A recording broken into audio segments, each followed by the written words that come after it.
رسول اللہ صلی اللہ علیہ وسلم نے اس وقت جب آپ کے گرد صحابہ کی ایک جماعت بیٹھی ہوئی تھی فرمایا کہ مجھ سے بیعت کرو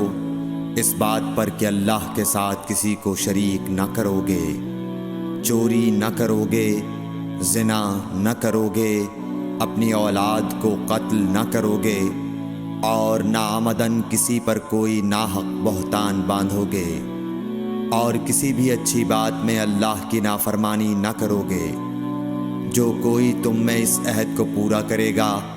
تو اس کا ثواب اللہ کے ذمہ ہے،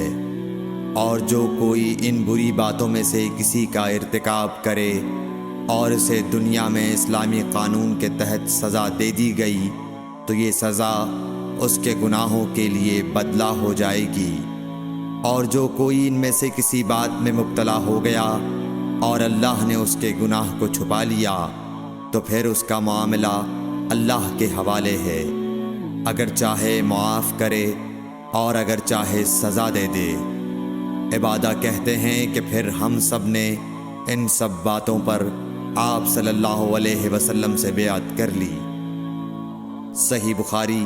حدیث نمبر 18۔